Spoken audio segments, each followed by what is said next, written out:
ప్రభుత్వ పథకాలు ప్రజలందరికీ పారదర్శకంగా అందేలా మరియు నియోజకవర్గ సమగ్ర అభివృద్ధికి అధికారులు ప్రజాప్రతినిధులు సమన్వయంతో పనిచేయాలని గౌరవ నారాయణఖేడ్ శాసనసభ్యులు doctor Patlola Sanjeev Reddy Narayankhed sub collector Umaharathi అన్నారు. ఈ రోజు స్థానిక సాయిబాబా ఫంక్షన్ హాల్ వేదికగా నిర్వహించిన ప్రజాపాలన ప్రగతి ప్రణాళిక నియోజకవర్గ స్థాయి సమీక్షా సమావేశంలో ఆయన ముఖ్య అతిథిగా పాల్గొన్నారు. ఈ సందర్భంగా ఎమ్మెల్యే మాట్లాడుతూ ప్రజా సమస్యల పరిష్కారమే ధ్యేయంగా ప్రభుత్వం పనిచేస్తుందని, క్షేత్రస్థాయిలో ఉన్న సమస్యలను గుర్తించి వాటిని సత్వరమే పరిష్కరించాలని అధికారులను ఆదేశించారు. నియోజకవర్గంలోని అన్ని గ్రామాల్లో మౌలిక సదుపాయాల కల్పనకు ప్రాధాన్యత ఇస్తున్నామని తెలిపారు. ఈ కార్యక్రమంలో నారాయణఖేడ్ నియోజకవర్గంలోని అన్ని శాఖల ప్రభుత్వ ఉన్నతాధికారులు, మున్సిపల్ వైస్ చైర్మన్లు దారం శంకర్, కౌన్సిలర్లు మహేష్ చౌహాన్ రాజ్, షారుఖ్ ఖాన్, వివేకానంద, లక్ష్మణ్, గోపాల్ రెడ్డి, సుబ్బూరు, వివిధ గ్రామాల సర్పంచ్లు, ఇతర ప్రజాప్రతినిధులు మరియు సంబంధిత సిబ్బంది పాల్గొన్నారు.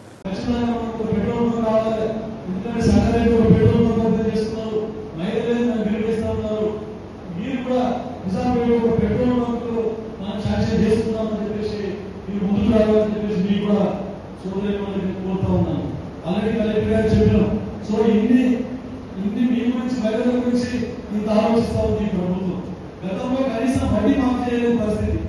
ఎలక్షన్ బై ఎలక్షన్ వస్తే అక్కడ మాత్రం వడ్డీ మాఫ్ చేయాలి, అక్కడ మాత్రం సంక్షేమ పథకాలు అమలు చేయాలి.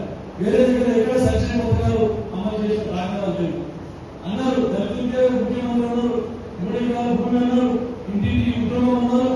మరి ఇవన్నీ చేశారు. మరి ఎక్కడ చేశారు? ఎక్కడ చేసిన ఇంటింటికి ఉద్యోగం ఇచ్చిందా? 3 ఎకరాల భూమి ఇచ్చిందా? మన నమ్మకం 2 ఎకరాల ఉన్నోళ్ళకు 1 ఎకరం ఇస్తాం, 1 ఎకరం ఉన్నోళ్ళకు 2 ఎకరాలు ఇస్తాం, 3 ఎకరాలు భర్తీ చేస్తామన్నారు. ఇందిరా గాంధీ ఇచ్చిన భూమి ఉంచుకోకపోతే చాలు.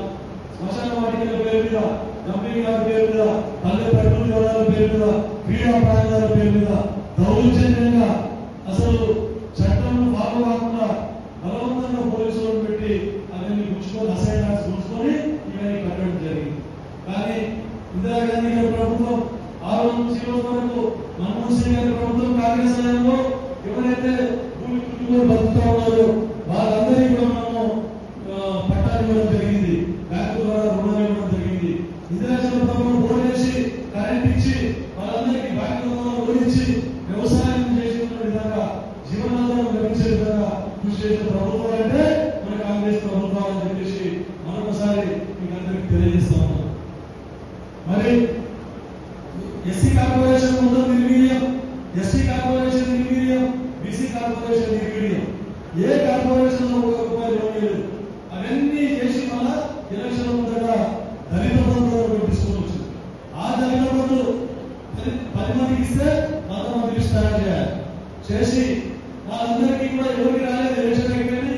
తర్వాత ఇప్పుడు కాంగ్రెస్ ప్రభుత్వాలు ఉంటారని వీళ్ళందరూ చూస్తా ఉన్నారు. మీకు తెలుసు, ఉద్యోగస్తులు రిటైర్మెంట్ కాగానే వారికి బెనిఫిట్స్ ఉంటాయి. ఆ బెనిఫిట్స్ అని ఇవ్వాలి. ఆ బెనిఫిట్స్ అని ఇవ్వాలని చెప్తే ఇవ్వాల్సి వస్తుందని తప్పించుకొని 58 సంవత్సరాలకు రిటైర్మెంట్ ఏజ్ ఉంటే 61 సంవత్సరాలకు పెంచడం జరిగింది. రేవంత్ రెడ్డి గారి ప్రభుత్వం ఈరోజు ఇంత ఆర్థిక వ్యవస్థ చిన్న బిల్లు చేసిపోయినప్పటికీ కూడా ఖర్చు తగ్గించుకొని రెవెన్యూ జనరేట్ చేసుకొని మరి ఈరోజు వాళ్ళని కూడా ఇవ్వాలని చెప్పేసి మీకు అందరికీ తెలుసు. ఎమ్మెల్యేల ఎమ్మెల్సీల జీతాలలో కూడబెట్టి రిటైర్ అయిన వరకు వాళ్ళ బెనిఫిట్స్ ఇవ్వాలని చెప్పేసి ఈరోజు ప్రతిపాదించడం జరిగిందని చెప్పేసి మీకు అందరికీ చెప్తాను. 64 ఏళ్ళు మేము కూడా పెంచవచ్చు. 55 నుంచి 61 యాడ్ చేసి 61 నుంచి 64 చేసి మేము కూడా తప్పించుకోవచ్చు.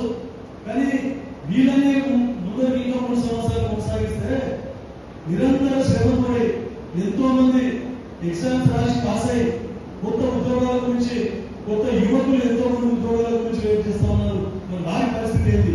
ఇంకా పెంచుకుంటూ పోతే వారికి ఉద్యోగాలు రాకుండా పోతాయి. కాబట్టి ఎంత కష్టమైనా సరే ఏదో విధంగా వాళ్ళలో రిటైర్మెంట్ బెనిఫిట్స్ ఇస్తాం, ఇచ్చి మళ్ళీ కొత్త యువతకు ఎవరైతే పరీక్ష పాస్ అయి వస్తా ఉన్నారో వారికి ఉద్యోగ అవకాశాలు కల్పించాలి. ఏదైనా వాళ్ళు నష్టపోతారని చెప్పేసి ఈరోజు మరి పెన్షన్ చేయించకుండా వారికి ఉద్యోగ అవకాశాలు కల్పిస్తా ఉన్నామని చెప్పేసి